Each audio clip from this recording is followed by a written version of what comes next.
அனைத்து தமிழ் மக்களுக்கும் கணேஷின் பணிவான வணக்கம். வாங்க ஃப்ரெண்ட்ஸ், மார்க்கெட் பற்றி டிஸ்கஸ் பண்ணலாம்.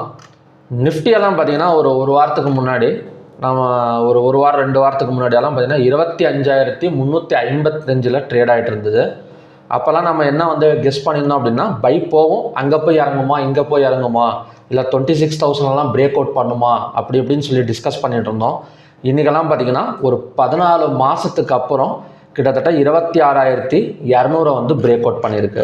ஸோ இதுக்கு முன்னாடி 26,200 எப்போ பிரேக் அவுட் பண்ணது அப்படின்னா, நமக்கு செப்டம்பர் 2024 தான் பார்த்தீங்கன்னா நமக்கு 26,200 தொட்டிருக்கு. ஸோ அங்கேருந்து நமக்கு எவ்வளோ இறங்கியிருக்கு நிஃப்டி அப்படின்னா 21,745, ஒரு 5,000 பாயிண்ட்ஸ் பக்கம் இறங்கி மறுபடியுமே பார்த்தீங்கன்னா ஒரு 5,000 பாயிண்ட்ஸ் பக்கம் ஒரு அப்சைடு கொடுத்துருக்கு. ஸோ இதுக்கு மெயின் ரீசன், இன்றைக்கி ஏறினதுக்கு மெயின் ரீசன் எஃப்ஐஐ பை தான். ஸோ எஃப்ஐஐ நேற்று நல்லா பை பண்ணி வச்சுருந்தாங்க, இன்றைக்கும் பை பண்ணியிருந்தாங்க.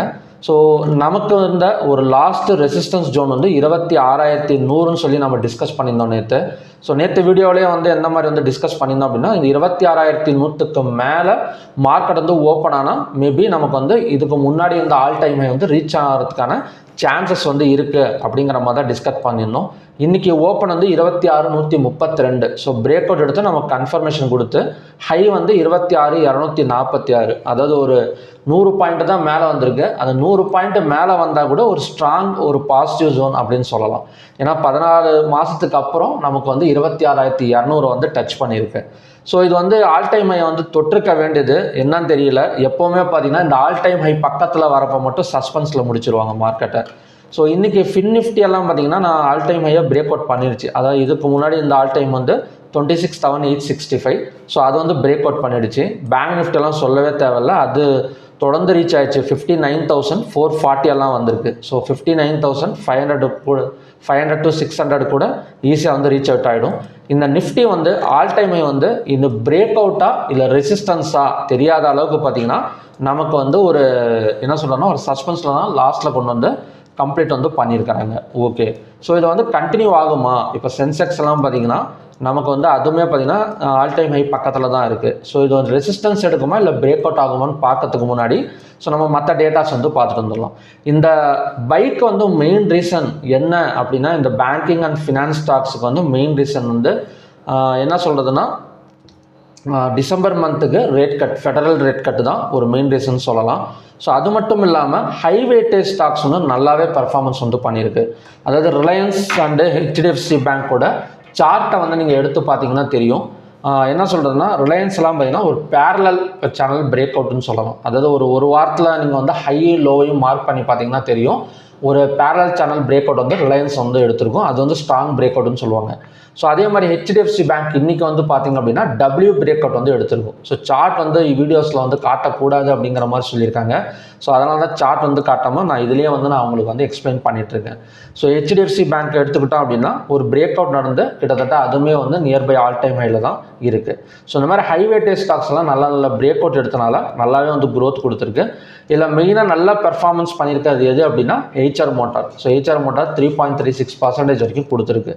மற்றபடி பஜாஜ் ஃபினான்ஸ் ஸ்டாக்ஸில் எல்லா ஃபைனான்ஸ் ஸ்டாக்ஸுமே நல்ல க்ரோத் தான். அதாவது State Bank of India, Kotak bank, ICICI bank தவிர ஸோ நமக்கு Bajaj finance, Bajaj finserv, Axis bank, Jio finance, SBI life, Shriram finance எல்லாமே பார்த்திங்கன்னா நமக்கு நல்ல ஒரு க்ரோத் தான். Because of next month federal rate cut இருக்குது அப்படிங்கிற மாதிரி பேசிகிட்டு இருக்காங்க. ஸோ பார்க்கலாம் எந்த மாதிரி நடக்குது அப்படின்னு. Okay, so next open interest data பார்க்கலாம். ஸோ ஓப்பன் இன்ட்ரெஸ்ட் டேட்டா காலையிலேருந்து எண்டிங் வரைக்குமே கால் ஆப்ஷனை பை பண்ணி புட் ஆப்ஷனை செல் பண்ணியிருக்கிற மாதிரி தான் க்ளோசிங் கொடுத்துருக்காங்க. இதில் கேஷ் ஃப்ளோ ஹெவியாக கால் ஆப்ஷனை பை பண்ணியிருக்கிற மாதிரி தான் முடிஞ்சிருக்கு. ஓகே, என்எஸ்சியில் எடுத்துக்கிட்டோம் அப்படின்னா 3,189 ஸ்டாக்ஸ் ட்ரேட் ஆகிருக்கு. அதில் 1,368ங்கிறது பாசிட்டிவ், 1,715ங்கிறது நெகட்டிவ், அன்சேஞ்சு 106. 52 வீக் ஹையில் 80 ஸ்டாக்ஸும் 52 வீக் லோவில் பார்த்தீங்கன்னா 128 ஸ்டாக்ஸ் இருக்குது. நேற்று 52 வீக் லோவில் 148 ஸ்டாக்ஸ் இருக்குது. ஸோ எப்போவுமே 52 வீக் லோவில் அதிகமாக இருந்தது அப்படின்னா என்ன சொல்கிறேன்னா அந்த இடத்துல இன்வெஸ்டர்ஸ் உள்ளார வருவாங்க அப்படின்னு நேற்றே சொல்லியிருந்தேன். ஸோ அது இன்றைக்கி எக்ஸாக்டாக நடந்திருக்கு. இன்றைக்கும் பார்த்தீங்கன்னா 128 ஸ்டாக்ஸ் அதிகமாக இருக்குது. ஸோ அதனால் இன்னும் கொஞ்சம் மேலே வரத்துக்கு சான்சஸ் இருக்குது. இது எல்லா டைமுமே நடக்காது. அதாவது என்ன சொல்கிறதுனா ஒரு மிட் கேப் ஸ்டாக்ஸ் ஆச்சு கொஞ்சம் வந்து 52 வீக் லோவில் வந்து இருக்கணும். சும்மா வெறும் ஸ்மால் கேப் ஸ்டாக்ஸில் மட்டும் இன்வெஸ்ட்மெண்ட் பண்ணால் மேலே வந்துடுறது market. So mid cap stocks அது மட்டும் இல்லாமல் ஃபின் நிஃப்டி, ஸோ அந்த டிபார்ட்மெண்ட்டுக்கு சம்மந்தப்பட்ட ஸ்டாக்ஸ் வந்து 52 வீக் லோவில் இருந்து அதில் இன்வெஸ்ட்மெண்ட் பண்ணால் தான் ஸோ மார்க்கெட் வந்து மேலே வரும். ஸோ ஹைவேட்டேஜ் ஸ்டாக்ஸ் எடுத்துக்கிட்டோம் அப்படின்னா செக்டார் வைஸ் க்ளோசிங்னா எல்லாமே நல்லா இருக்குது ஐடி தவிர. ஸோ ஐடி வந்து நேற்று இன்ஃபோசிஸ் இன்றைக்கி வந்து இன்ஃபோசிஸ் வந்து பைபேக் இருக்கிறத பேசிகிட்டு இருந்தாங்க. நேற்று நல்லா தூக்கிட்டு இன்றைக்கி வந்து ப்ராஃபிட் புக்கிங் வந்து பண்ணியிருக்காங்க. ஸோ மற்றபடி bank Nifty, fin Nifty, FMCG எல்லாமே பார்த்திங்கன்னா நல்ல க்ரோத் வந்து கொடுத்துருக்கு. லாஸ்ட் டைம் தான் பார்த்திங்கன்னா கொஞ்சம் வந்து செல்லிங் ப்ரெஷரில் மாதிரி க்ளோஸ் ஆகிருக்கு. ஸோ நம்ம வந்து டெக்னிக்கல்ஸில் பார்க்கலாம் எந்த மாதிரி அப்படின்னு. ஓகே, ஹைவேட்டேஜ் ஸ்டாக்ஸ் எடுத்துக்கிட்டோம் அப்படின்னா ஹெச்டிஎஃப்சி பேங்க்கு மார்னிங்கில் நமக்கு வந்து ஓரளவு என்ன ஒரு ஹிண்ட்டு கொடுத்தது அப்படின்னா ஓப்பன் இன்ட்ரெஸ்ட் டேட்டா வந்து கால் ஆப்ஷனை வந்து ஹெவியாக பை பண்ணியும் புட் ஆப்ஷனை வந்து ஹெவியாக செல் பண்ணியிருக்கிற மாதிரி நம்ம காலையில் ஓப்பனிங் 9:15 ஹெச்டிஎஃப்சி பேங்க் அந்த மாதிரி தான் இருந்தது. ஸோ அதை பேஸ் பண்ணி தான் கிட்டத்தட்ட பார்த்தீங்கன்னா ஒரு 1008.95 ஒரு 14 பாயிண்ட்ஸ் வந்து மேலே வந்து வந்திருக்கு. ஸோ நெக்ஸ்ட் வந்து ரிலையன்ஸ், மாருதி. ஸோ ரிலையன்ஸ்லாம் வேணால் 2% வரைக்கும் க்ரோத் ஆகிருக்கு. ஸோ மாருதி வந்து 29 பாயிண்ட்ஸ், ஸ்ரீராம் ஃபைனான்ஸ். ஸோ மற்றதெல்லாம் நமக்கு இறங்கியிருந்தால் கூட ஒரு நல்ல ஹைவேட்டேஜ் ஸ்டாக்ஸ் நல்ல பாசிட்டிவில் இருக்கிறதெல்லாம் பார்த்திங்கன்னா ரொம்ப வந்து பெரிய விஷயம். நெக்ஸ்ட் வந்து டாப் கெய்னர்ஸில் ஏச்சர் மோட்டார், பஜாஜ் ஃபினான்ஸ், பஜாஜ் ஃபின்சர்வ், ரிலையன்ஸ், டெக்கெம் இது எல்லாமே பார்த்திங்கன்னா டாப் கெய்னர்ஸுக்கான ஸ்டாக்ஸ். டாப் லூசர்ஸ்லாம் Asian paint, HCL tech, Titan, Apollo hospital, Kotak bank இதெல்லாம் பார்த்திங்கன்னா டாப் லூசர்ஸுக்கான ஸ்டாக்ஸ்.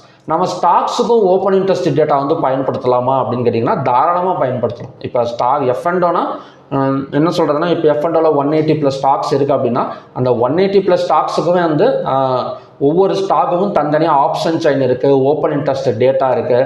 ஸோ நம்ம இண்டெக்ஸ்லேயே பார்த்து ரொம்ப பழகியிருப்போம். அதாவது இண்டெக்ஸில் தான் ஓப்பன் இன்ட்ரெஸ்ட் டேட்டா வந்து நிறையா பார்த்துட்ருப்போம். நீங்கள் ஸ்டாக்ஸ்லேயும் பார்க்க பழகிக்கிட்டீங்க அப்படின்னா நீங்கள் ஸ்டாக் செலெக்ஷன் பண்ணுறது கொஞ்சம் ஈஸியாக இருக்கும். இப்போ நம்ம ஒரு ட்ரேட் எடுக்கிறோம் அப்படின்னா ஒரு ஓப்பன் இன்ட்ரெஸ்ட் டேட்டா நமக்கு தெரிஞ்சிடுச்சுனாலே போதும், இன்ஸ்டிடியூஷனல்ஸ் வந்து எந்த மைண்ட் செட்டில் வந்து இருக்கிறாங்க, இந்த ஸ்டாக்கை வந்து அவங்க பையிங் மைண்ட் செட்டில் இருக்கிறாங்களா, செல்லிங் மைண்ட் செட்டில் இருக்கிறாங்களா அப்படிங்கிறது நமக்கு தெரிஞ்சிடும். ஸோ அப்படி தெரிஞ்சிடுச்சு அந்த ரூட்டில் நம்ம ஃபாலோ பண்ணோம் அப்படின்னா ஸோ நமக்கு வந்து ஈஸியாக வந்து பாயிண்ட்ஸ் வந்து கேதர் பண்ண முடியும். ஓகேங்களா? ஸோ ஸ்டாக்ஸுக்குமே வந்து open interest option chain chart இருக்குது, ஓப்பன் இன்ட்ரெஸ்ட் டேட்டா இருக்குது. ஸோ அந்த ஓப்பன் இன்ட்ரெஸ்ட் டேட்டா வச்சு இன்ஸ்டிடியூஷனல்ஸோட பை செல்லை வந்து நம்மளால் வந்து ப்ரிடிக்ஷன் வந்து பண்ண முடியும். ஓகே, ஸோ இந்த கான்செப்டெல்லாம் பார்த்தீங்கன்னா 5 days ஆன்லைன் கிளாஸில் வந்து நான் வந்து கற்றுக் கொடுக்குறேன். ஸோ உங்களுக்கு இன்ட்ரெஸ்டட் இருந்தது அப்படின்னா December 1 ஸ்டார்ட் ஆகுறேன். ஸோ அந்த கிளாஸில் வந்து ஜாயின் பண்ணிக்கோங்க. அதோட லிங்க் வந்து பார்த்தீங்கன்னா வீடியோ டிஸ்கிரிப்ஷனில் வந்து கொடுத்துருக்கேன். ஓகே, என்னோட வாட்ஸ்அப் நம்பர் கொடுத்துருக்கேன். ஸோ அதை கிளிக் பண்ணி டீட்டெயில்ஸ் கேட்டு தெரிஞ்சுக்கோங்க. ஓகே, இப்போ கண்டினியூ ஆகுமா? இப்போ நிஃப்டி எல்லாம் பார்த்தீங்கன்னா நமக்கு வந்து ஒரு 139 பாயிண்ட்ஸ் மேலே கொண்டு வந்து என்ன சொல்கிறதுனா அந்த இடத்துல மட்டும் கொஞ்சம் பின்னாடி வந்து வந்திருக்கு. ஒரு 15 minutes கேண்டில் பார்த்தீங்கன்னா தெரியும். இப்போ 15 minutes கேண்டில் ரீச் ஆகிருக்கு. ஸோ 15 minutes கேண்டில் ரீச் ஆன இடத்துல இருந்து நமக்கு எங்கே வந்திருக்கு அப்படின்னா 26,246 இருந்து 26,170 வரைக்கும் இறங்கியிருக்கு. ஓகே, இப்போ இது இறங்கினதே வச்சு இப்போ இது வந்து இந்த இடத்துல செல் எடுத்திருக்குன்னே வச்சுக்கோங்களேன்.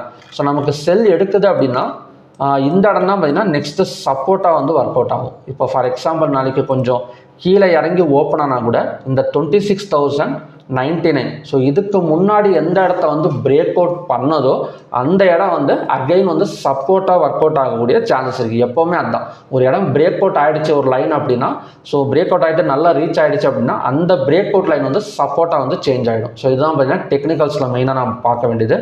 இந்த 26,100 வந்ததுக்கப்புறம் 5 or 15 minutes candle green colour candle form ஆனால் ஸோ நமக்கு வந்து அகைன் வந்து இவ்வளோ தூரம் 26,240 வரைக்கும் கிடைக்கிறதுக்கான சான்சஸ் வந்து இருக்குது. ஸோ மேபி இது வந்து பார்த்திங்கன்னா நியர்பை பிவோட்டில் இருக்கிறனால ஸோ நம்ம 26,100 பார்த்திங்கன்னா நாம் வந்து சப்போர்ட்டாக வந்து எடுத்துக்கலாம்.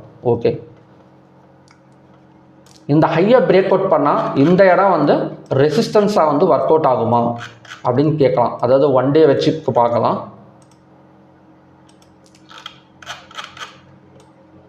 ஏன்னா 14 மாதத்துக்கு அப்புறம் இந்த இடம் வந்து ரீச் அவுட் ஆகிருக்கு. நல்ல ஒரு ஹையும் கூட. இந்த இடத்துல ப்ராஃபிட் புக்கிங் நடக்குமா, அதாவது நடக்கிற வரைக்குமே நம்ம வந்து இதை ரெசிஸ்டன்ஸாக வந்து எடுத்துக்கலாம். ஓகேங்களா?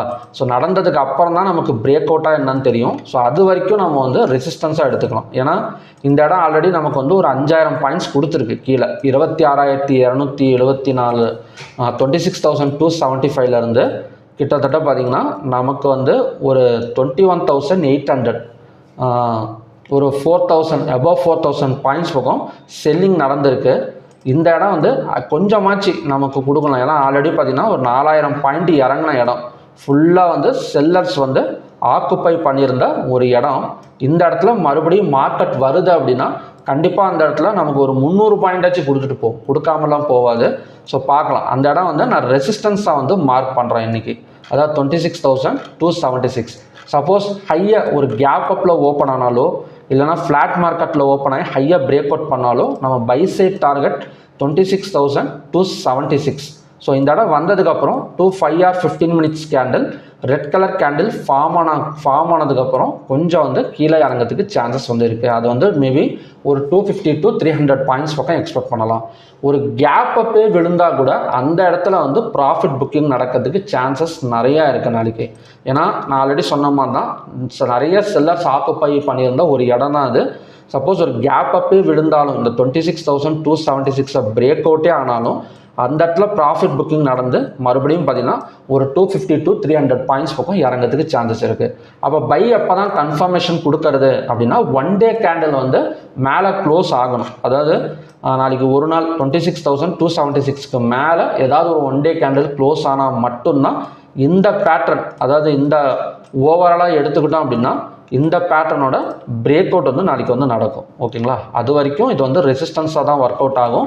நாளைக்கு வந்து கொஞ்சம் வந்து ஹை போனால் கூட நமக்கு வந்து ரிட்டர்ன் ஆகக்கூடிய சான்சஸ் வந்து இருக்குது. ஸோ இதில் மட்டும்தானா அப்படின்னு கேட்டிங்கன்னா எல்லாத்துலேயுமே அதே தான். இப்போ பேங்க் நிஃப்டியெல்லாம் நல்லா பிரேக் அவுட் ஆயிருக்கு. ஸோ இருந்தாலுமே நமக்கு நெக்ஸ்ட்டு சப்போர்ட் ஜோன் வந்து 59,057 வரைக்கும் வந்துட்டு ரிட்டர்ன் ஆகக்கூடிய சான்சஸ் இருக்குது. ஓகே, ஃபின் நிஃப்டி எடுத்துக்கிட்டோம் அப்படின்னா இதுக்கு முன்னாடி நடந்த பிரேக் அவுட் இடம் தான் பார்த்திங்கன்னா நாளைக்கான சப்போர்ட் ஜோன். ஃபின் நிஃப்டியை பொறுத்த வரைக்கும் mid cap Nifty, so Sensex எல்லாமே பார்த்திங்கன்னா நமக்கு நியர்பை ஆல் டைம் ஹையில் தான் இருக்குது. ஸோ அப்படி இருக்கிறப்ப 85,939 சென்செக்ஸோட ஹை. ஸோ அந்த இடம் வந்தால் அகைன் வந்து கீழே கொஞ்சம் விழுவதுக்கு சான்சஸ் இருக்குது. ஸோ சென்செக்ஸ்லாம் எவ்வளோ தூரம் விழுந்திருக்கு இதுக்கு முன்னாடி அப்படின்னா 85,939 71 கிட்டத்தட்ட 79 ஒரு 17,000 பாயிண்ட்ஸ் பக்கம் டவுன் ஆகிருக்கிற ஒரு இடம் பார்க்கலாம். அந்த இடம் வந்து மறுபடியும் செல்லர்ஸ் வந்து ஆக்குப்பை பண்ணுறாங்களா இல்லையான்னு. ஸோ என்னோட ப்ரெடிக்ஷன் படி நாளைக்கு அந்த இடம் வந்தது அப்படின்னா கொஞ்சம் வந்து மார்க்கெட் ரிட்டர்ன் ஆகக்கூடிய கரெக்ஷன் எடுக்கிறதுக்கு சான்சஸ் இருக்குது. ஓகே, நெக்ஸ்ட் வந்து க்ரூட் ஆயில் பார்க்கலாம். க்ரூட் ஆயில் வந்து நான் இதில் வந்து எக்ஸ்பிளைன் பண்ணிடுறேன் ஜெரோஜா சார்ட்டில். ஏன்னா இன்றைக்கி வந்து பார்த்திங்கன்னா நமக்கு வந்து புது எக்ஸ்பைரி வந்து ஸ்டார்ட் ஆகிருக்கும். ஸோ அதனால் இந்த லெவலில் வந்து நான் எக்ஸ்பிளைன் பண்ணிடுறேன். நாளைக்கு வந்து நம்ம ட்ரேடிங் வியூவில் பார்த்துக்கலாம். ஸோ மார்னிங்கில் என்ன மாதிரி சொல்லியிருந்தேன்னா 5,279 பிரேக் அவுட் பண்ணால் ஸோ கண்டினியூஸாக 5,337 வரைக்கும் வரதுக்கு சான்சஸ் இருக்குன்னு சொல்லியிருந்தேன். ஸோ நமக்கான அடுத்த ரெசிஸ்டன்ஸ் ஜோன் வந்து 5,337. ஸோ ஆல்ரெடி நான் காலையில் பார்த்த மாதிரி பிரேக் அவுட் எடுத்துகிட்டு கிட்டத்தட்ட நமக்கு இந்த இடத்துலேயே ஒரு 20 + இந்த இடத்துல ஒரு 35 பாயிண்ட்ஸ் மேலே வந்துருச்சு. ஸோ நெக்ஸ்ட்டு ரெசிஸ்டன்ஸ் ஜோன் வந்து 5,337 and 5,361. ஸோ இந்த இடம் போயிட்டு நமக்கு 215 minutes candle red colour candle form ஆனால் அகைன் அங்கேருந்து ஒரு பாயிண்ட்ஸ் கீழே டவுன் ஆகிறதுக்கான சான்சஸ் வந்து இருக்குது. ஸோ நமக்கு US oil crude oil inventory data demand தான். ஸோ டிமாண்டுனால தான் நமக்கு காலையில் இப்படி போயிட்டுருக்கு. இல்லை அப்படின்னா நேற்று இறங்கின வேகத்தில் இன்னொரு 100 பாயிண்ட் வந்து இறங்கியிருக்கும். சப்போஸ் சப்ளையெல்லாம் நமக்கு யூஎஸ் க்ரூட் ஆயில் டேட்டா வந்து சப்ளை கொடுத்துருந்தது அப்படின்னா போன இறங்கின வேகத்தில் இன்னொரு 50 இல்லை 60 பாயிண்ட் வந்து கேப் டவுனில் தான் ஓப்பன் ஆகிருக்கும். டிமாண்டு கொடுத்துருக்கறனால கொஞ்சம் பையிங்கில் இருக்குது இப்போதைக்கு. இருந்தாலும் நம்ம ரெசிஸ்டன்ஸ் வந்து ஃபாலோ பண்ணிக்கலாம். 5,361 and 5,337ங்கிறது க்ரூட் ஆயிலோட ரெசிஸ்டன்ஸ் ஜோன். ஓகே, நெக்ஸ்ட் வந்து நேச்சுரல் கேஸ் பார்க்கலாம்.